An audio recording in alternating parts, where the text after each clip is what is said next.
Moonlighting by Unholyciel. Summary. My GPA is 4.0. That's 4 more inches than your dick. Ariel, a marine bio major, is forced to work with her insufferable classmate Jim. Hiding her double life as a stripper becomes more complicated. Their project is as doomed to fail as their friendship is. She doesn't expect him to see past their differences or grow to understand her. Chapter 1. Multicolored lights focus on her sylph-like form. The announcer introduces her as Ginger. Rock music blares. Her body engages into motion. She grasps the ice-cold pole at eye level. She gyrates to the hard riffs. Ginger sinks to the floor, curls cascading down, dreamlike. Drawing the gaze of men and a few women, she locks one knee onto the pole and spins. Disconnecting from the pole, she skulks down the stage. One patron politely sticks up a billow and she slips it into her bra. She turns on her heel. Ginger unzips her mini dress slowly. She steps out of the dress, revealing her green lingerie. Red locks flip violently to the song. As she does floor work, patrons slip bills into her ankle straps. Some people shower the stage with fives. Her cerulean bedroom eyes clash against smoky shadow. The sweat, the music, the persona, it's all so freeing. Ginger returns to the pole. She rolls her hips, practically fucking it. The crowd cheers, whistling and hollering. She undulates to the rhythm of the song. When she undoes her bra clasp, they scream louder. It drops to the stage, exposing her C-cup breasts. Running her hands down her body, she exhales. She turns and shakes her round ass. They want more of her, but Knockout is strictly a topless club. 8. Ginger finishes her first set. She collects the money on the stage, exchanging the pole to an older brunette with violet eyes. As so, the dressing room is a cloud of hairspray, cigarette smoke, and body glitter. Despite the occasional drama, she feels bonded to these women. But none of them know her real name. Maybe some girls are comfortable sharing their private lives, but she sure as hell isn't. In that way, she keeps her head down. Ariel leans on the vanity and groans, booting up her mobile game. "What's wrong?" the perky blonde next to her asks. Bunny is Elle Woods meets Dolores Hayes. She seems almost underage with her wide green eyes, small chest, and ditzy demeanor. But Ginger knows better. Tips weren't great. Bunny's dimples reach her cheeks. "It's still early. You'll get more tips later, hun. Maybe you need a wardrobe change." Bunny is harmless, but if anyone else called her hun, maybe. Bunny does the finishing touches on her face. When the other dancer's music ends, that's her cue. "I'm up. See you?" Ariel waves. Ariana Grande blasts through the speakers. Typical. In Bunny's defense, she does do better as the night wears on. At 6 a.m., with puffy eyes, she leaves Knockout and starts the long journey back to campus. Ariel clings onto her Duncan like a lifeline. Her naturally straight hair is pulled into a messy knot. Dark circles and freckles surface without any foundation. Her clothes are one step above pajamas. Why is this class at noon? When the professor comes in, she sits up straighter. Half the lecture passes. "I'm assigning you a long-term project due at the end of semester." The professor hands a stack of papers to a student in front to pass along. "It will be worth 1/4 of your grade. I'll be drawing names to pair you up." Before drawing names, he explains the project is multimedia, incorporating a paper and a video essay. "Ariel Triton." She leans forward. "And Jim Hawkins." Ariel turns to the very back of the hall. The young man slouches in his seat, black hood shrouding his features. She knows him. Jim, an edgy loner with a stupid undercut. Probably a stoner, too. How do guys like him not flunk out? She gives a half-hearted wave. Jim pulls down his hood and glares. Asshole. Cheer after everyone else is paired, Ariel walks to the back. He reeks of nicotine. Up close, she notices his various piercings. Septum, eyebrow, and a single ear hoop. Jim doesn't bother taking out his one blasting earbud. How could the professor not notice that? She starts cordially. Hi. Hey. The one syllable is deadpan. Let's set up a time that works for both of us. Yeah, whatever. You better pull your weight, she snaps. I'm not going to do this project on my own. Enough with the 3rd degree. He throws his hands up as a white flag. So, give me your number and we can exchange schedules. Yeah, well, I have a job. Nice excuse. So do I. Ariel crosses her arms. After only a handful of words, this asshole is already grating on her nerves. Surprised? You ever worked a day in your life?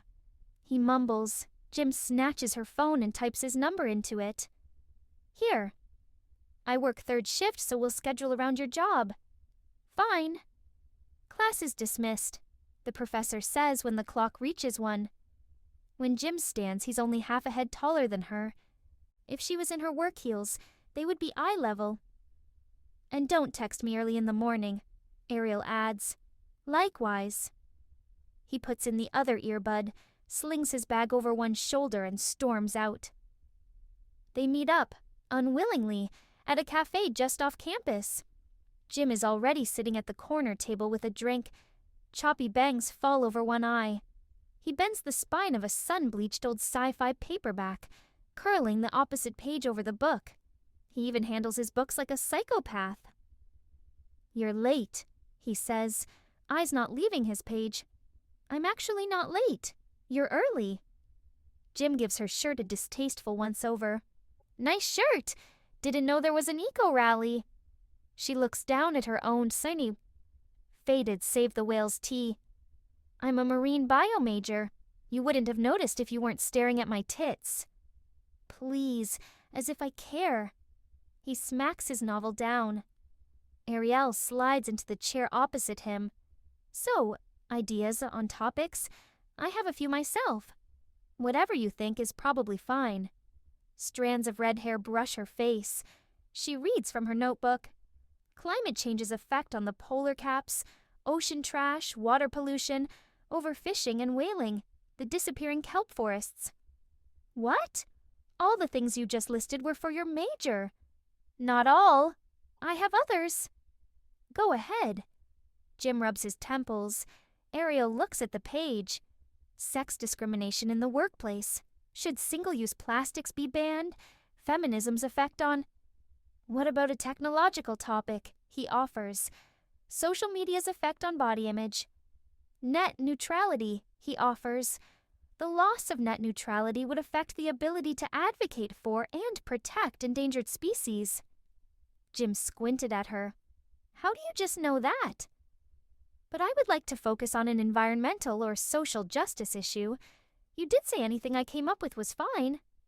How is net neutrality not a social issue? You know what? Fine. I'll make a fool of myself droning on about the fucking seaweed forests retreating. Kelp forests. Jim takes an angry swig of hot coffee. God, he was so close to chewing out this teacher's bitch. Don't expect me to care about this project beyond a passing grade. No, we are going to get a B if not an A. You're not going to ruin this for me. Don't do me any favors. Jim sticks his neck out at her. She's not backing down, let alone from this adult delinquent. Clearly, I'll have to do all the work on this project, while you twiddle your goddamn thumbs. I've got somewhere to shove my thumbs. Up your... Aren't you just a piece of work? Give me that. She clicks her pen with a reckoning force. The notes are neat, but she presses down so hard it leaves an impression. Here's what you'll do. I hope this isn't too hard to manage, but I wouldn't put it past you. I'll be adding you to a Google Doc, so give me your email. Jim steals her paper and in thick, ugly lettering scrawls his student email. After the paper is done, we'll work on the video. What time works to meet up once a week to work on this? And I won't take a never for an answer. Wednesday afternoons. He resigns. Fantastic. Ariel's blue eyes practically burn holes into him. Regardless, Jim doesn't blink. Great. Ending the staring contest, he cracks his book open. Are we done here? Snapping her binder shut, Ariel stows it in her bag. I guess so. Chapter 2. Stars and galaxies swirl on Jim's live desktop background, mirroring many of the posters covering his wall. The red glow from his custom setup lights his face and hands. On the floor, away from the piles of dirty laundry, a half-built PC lays on its side neatly. Sighing, he launches Docs. The cursor blinks on the bright page, and Ariel has already written multiple paragraphs and left comments for Jim. Keys turn, clicking in the lock. Milo flips the lights on as he enters. Hey, Milo starts. He shares such a striking resemblance to the protagonist from Stargate, Atlantis, that Jim always wondered if he dressed that way on purpose. Jim had known Milo since last semester. Surprised with how well they got along, considering Jim switched roommates frequently, they paired up again. Milo is an anthropology major with a focus on ancient civilizations. Jim has nothing against his other nerdy interests. It's nice to have someone to talk to about Space Station 13 with, but he'd never coerce Jim into playing Magic the Gathering.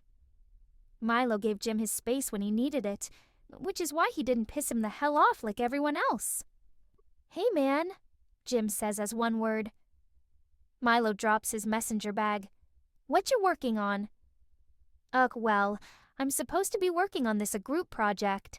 It's just for English class. The professor paired me up with the worst person. That means they actually care about the class? Way too much. When's it due? Not until end of semester, but it's worth a huge part of our grade. Yeah, I wouldn't put that off too much longer. Want me to take a look at it? Jim motions for him to take control of the mouse. After scrolling through it, Milo starts. So I see all of it as stuff she's done. What am I supposed to help you with? I don't know where to begin. She pretty much chose what all we were doing it on, which is gonna suck because there's also a fucking video essay. Well, you gotta communicate with her. Ask what she wants you to do and what you can research. He pats Jim's shoulder. Sorry. God, you know I don't want to. She's such a tryhard. Jim says, still pulling out his phone. Before he can unlock it, there's already a message. Are you just gonna stare at it all day or do something? He looks back at the computer screen, and Ariel is active on the document. Jim, maybe if I had a clue what to do. After a pause, there's a response. Ariel, check your email, genius. Jim opens his student email for the first time this month, and there it is. Clicking it, Jim sees a list of links and detailed steps on what to do. Jim, thanks. No reply. Well, Milo replies, chewing. You were right. Always am. Oh yeah, by all means, do my programming homework. Milo rolls his eyes, picking up his jerky bag. I have my own classes to worry about. Don't you like computer science? Jim cracks his knuckles, opening his other coursework. Yep. Doesn't make it any less hard. September. Humidity clings to the air. Up here, it's only the clear sky and the occasional passerby. Jim exhales, and a cloud of smoke billows away. It isn't exactly comfortable to smoke in hot weather, but what's he gonna do? Quit? A certain flustered redhead barrels by. She stops. Look who it is, she quips. Hey. He takes a long drag before blowing it out. He turns, facing Ariel. Oh, today, Ariel's considerably more put together in a short floral dress with a cardigan and flats. Red hair is pushed off her pale, freckled face with a thin jelly headband. Jim only sports new eye bags. Her skin is still flushed from walking in the heat. You know you're not allowed to smoke here, right? There's designated smoking areas. What, you gonna tattle on me? She shifts her weight to one hip. I'm not. Huh. Jim sucks in and the embers glow. We aren't children. You're an adult, and you can face the consequences of your actions. Oh yeah, and who's gonna dole out the punishment then? You?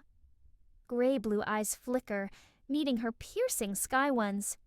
She ignores him, pulling out her phone. What, no heat from the firecracker today? Do I look like your keeper? One finger scrolls her Instagram feed. Considering you're still standing there. Don't you have any friends to hang out with or classes to attend? Just because I enjoy my alone time doesn't mean I got no friends. I like being up here. Now that I have you, she loses the thought. I was going to ask you something, but Jim just takes another silent drag. Holding down the thought of if he ever does any homework or just stands here all day, Ariel patters away. Jim stubs the butt out on the concrete. Guess she forgot. Chapter 3. Wednesday afternoon arrives. Jim's dark gray skateboard lies on the seat beside him. It's ratty and old, with a few vinyl stickers plastered on it. But the wheels are new. It's something he maintained himself often. Jim is focusing on lines of code when Ariel arrives. He doesn't bother looking up. Late again, princess. Big talk. You're playing on your laptop. Wrong. I'm doing homework. What? In disbelief, she cranes her neck to see. He spins his screen to face her. Against a black background are strings of brackets, semicolons, and slashes, containing words, and none of it makes any sense to her. It's like a mental cacophony. What is that? Code. For class. Oh, not something I'd expect you to understand. I'll pretend I didn't hear that. I don't understand any of this. Jim squints at the in-depth scientific journal on the screen. Why do they have to write this shit in a way no one can read? I understand it. Ariel chews on her eraser. It's about ocean trash. It's not that hard. We should have come to a compromise, but it's all about your major. Pollution isn't something you care about? The edge in her voice heightens. That's not what he stammers. I do care, but I'm saying it's not my thing. Biology and apparently social justice are your things. Why do you say it like that? She snaps. A nearby student stands up, taking her earbuds out. She storms up to them. Find a better place to fight with your boyfriend. Some of us are trying to study. He's not my boyfriend. This is a public place, for Christ's sake. Jim throws his hands up as the student leaves. It's not like we're in a library. He finishes in a whisper. If you don't stop, the staff will kick us out. It's not my fault you piss me off, and it's like a hair trigger setting you off. Jim jabs his finger at her. Have you looked into a mirror recently? For once, Jim is the one to regroup them. Whatever, let's just get back to it. Ariel makes a point of exhaling loudly. Fine. She thumbs the corner of the page. How the pair of them look like a couple is beyond either of their comprehension. You know I wouldn't get into it with you if you didn't instigate it, Ariel offers. You think I give a shit? All you've done is tear into me any chance you get. Translation. I fuck with almost everyone like this, but you piss me off in particular, especially your holier-than-thou shit. Golden rule. Now shut up and do your part, Ariel says. Jim fights back the urge to ask, what's got her particularly more on edge this fine afternoon? She'd probably take it wrong and think he's making a jab at women and their periods. After an hour of working, Ariel asks, Are you hungry? Sure am. Why don't we get something to eat? Can you spot me? Jim gulps, bracing himself for the worst. Instead, Ariel nonchalantly agrees. Money is not something she will tear into me about, noted. Jim notices from what she orders this time, and last time, that Ariel is a vegetarian. Not like that's a surprise. They finish their food and work without any other occurrences. Spread orderly across Ariel's side of the room is a menagerie of sea life. Jellyfish, turtles, seahorses, dolphins, and fish stuffed in statue form. Her shorter dresser with a mirror on it passes for a makeshift vanity. Inside her wardrobe, her dresses and cardigans hang in color order, and her other clothes are neatly folded into dresser drawers. Her walls are adorned with feminist and conservation posters, and one from Mamma Mia. All traces of her double life, besides the red lipstick she only wears at work, are hidden. Not even a single classic rock band tier poster exists. Mulan's lacrosse stick leans against the opposite wardrobe. Ariel's roommate is athletic and in all kinds of sports, but they get along well enough. Ariel learned she was a military brat and a social work major. She never parties. If she does, Ariel hasn't seen it. Mulan is respectful of Ariel's space. When they do talk, she is always friendly and the two agree on many social justice issues. Ariel's only complaint is how often she has her boyfriend over. Working her overnight stalking job allows Ariel to not be around to see whatever Mulan doesn't want her to. Mulan is in class right now. Belle sits on her friend's blue ombre duvet, poring over her copy of complete works of William Shakespeare for class, with Ariel at the desk. She half hugs Ariel's stuffed whale as she reads. Belle is an English literature major. They met through a psychology course they shared in freshman year. Leaving behind what Ariel did in her hometown, it wasn't easy for her to connect and open up, especially at first. Both women shared their studiousness. Over the years, they became best friends and bonded over other common interests, but even Belle didn't know her secret. Tuesday, Ariel's pale, lightly freckled skin glows in her laptop's blue light. Her self-manicured digits tap across the keyboard, making a pleasant sound. Belle's hazel eyes leave her page as she asks, "Still working on bio?" "Of course not. I finished that a while ago. I'm working on something for English," Ariel says with an edge in her voice. "English was never an issue for you, and if you need a tutor, I'm more than happy to help. Don't like your professor?" "No, there's this semester-long group project. It's worth a quarter of our grade. Normally, that wouldn't be a challenge for me. But I got paired up with the worst person." "How bad?" "The only reason Ariel is in this situation in the first place is that the honors English class had been full." Ariel explains what little work Jim had done on the project, but talks at length about her pet peeves. "He always smells like cigarettes. He's rude. He bends the cover over when he's reading a paperback. I mean, who does that?" "You're doing all you can to help with the project, and if it becomes an issue, you should talk to the professor. Seems more personal than about the project." She sets the stuffed whale down in its place. "I don't see why you're letting him get under your skin like this." "So what if I am?" Ariel snaps. "You'll have to work with people you don't like your whole life, Ariel." "I know that. It's just one guy. I don't like him. I don't like anything about him. I cannot stand him. Maybe you got off on the wrong foot. Or maybe you're too different and that's why you're butting heads. Why don't you try getting to know him?" "Like hell." "Why would I do that?" Belle's focus returns to her book, not granting that with a response.